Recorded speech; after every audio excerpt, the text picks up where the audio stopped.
ഒരു തരത്തിലും മുന്നോട്ട് പോകാൻ കഴിയാത്ത നിലയിലേക്ക് എത്തിക്കുന്നത്. അതെ, തീർച്ചയായും കേരളത്തെ ഞെട്ടിപ്പിക്കുന്ന ഒരു സംഭവമാണ് പേരൂർക്കട പോലീസ് സ്റ്റേഷനിൽ കഴിഞ്ഞ ഏപ്രിൽ മാസം 23-ാം തീയതി ഉണ്ടായതെന്ന് നാം ഓരോരുത്തരും ഈ സംഭവത്തിന്റെ പേരിൽ ലജ്ജിച്ച് തലതാഴ്ത്തുകയാണ്.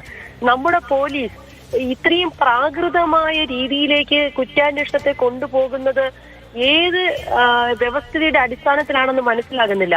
പ്രത്യേകിച്ചും ദളിത് വിഭാഗങ്ങൾ, പിന്നോക്ക വിഭാഗങ്ങൾ, സ്ത്രീകൾ, ഇത്തരം ആളുകളെ കണ്ടാൽ അവർ കുറ്റവാളികളായിരിക്കുമെന്നൊരു മുൻവിധി കേരള പോലീസിന് ആരാണ് പകർന്നു നൽകിയത്? ദിവസങ്ങൾ ഇത്രയായിട്ട് മുഖ്യമന്ത്രിയുടെ ഓഫീസിൽ പോയി പി ശശിയെ കണ്ട് പരാതി കൊടുത്തപ്പോ ആ പരാതി ഒന്ന് വായിച്ചു നോക്കുക പോലും ചെയ്യാതെ വലിച്ചെറിഞ്ഞിട്ട് കോടതിയിൽ പോകാൻ പറയുന്ന നിയമം ഇത് എവിടുത്തേതാണ്? കേരളത്തിലെ ആഭ്യന്തര വാഴ ഇത്തരത്തിൽ ആയതിൽ അങ്ങേയറ്റം നാണക്കേടും പ്രതിഷേധവും ഉണ്ടാവുകയാണ്. ആ പാവപ്പെട്ട സ്ത്രീക്ക് ആ സ്ത്രീയുടെ മനുഷ്യാവകാശം മുഴുവൻ ലംഘിച്ചിട്ട് ഇത്രയും ദിവസമായിട്ടൊരു നടപടി പോലും ഉണ്ടായില്ല.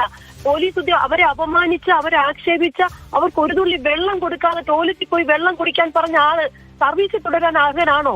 അത്തരക്കാരെ കണ്ടുപിടിച്ച് ഇത്രയും ദിവസങ്ങളായിട്ടും ആഴ്ചകളായിട്ടും ഒരു നടപടിയും എടുക്കാതിരിക്കുന്ന കേരളത്തിലെ DGP, കേരളത്തിലെ മുഖ്യമന്ത്രിയാണ് ആഭ്യന്തര വകുപ്പ് കൈകാര്യം ചെയ്യുന്നത്.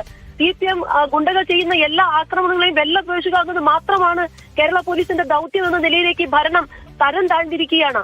എത്രയും പെട്ടെന്ന് കുറ്റാരോപിതരായ ഉദ്യോഗസ്ഥർക്കെതിരെ എത്രയും വേഗം ഇക്കാര്യത്തിൽ നടപടിയെടുക്കണമെന്ന് തന്നെയാണ് പൊതുസമൂഹം ആവശ്യപ്പെടുന്നത്. ഒരു പാവം സ്ത്രീയെ ഇത്തരത്തിൽ ഇല്ലാത്തൊരു കേസിന്റെ പേരിൽ അല്ലെങ്കിൽ തെറ്റായ നിലയിൽ അവരെ പ്രതിയാക്കിക്കൊണ്ട് അത് തെറ്റാണ് എന്ന് തെളിഞ്ഞിട്ട് പോലും പോലീസിന്റെ ഭാഗത്തുനിന്ന് ക്രൂരമായ സമീപനം ഏൽക്കേണ്ടി വന്നു. അത് മുഖ്യമന്ത്രിയുടെ ശ്രദ്ധയിലേക്ക് കൊണ്ടുവരാൻ ശ്രമിക്കുമ്പോൾ അവിടെയും അവർക്ക് അവഗണന നേരിടേണ്ടി വന്നു എന്നതാണ് അവരുടെ പരാതിയിൽ പറയുന്നത്.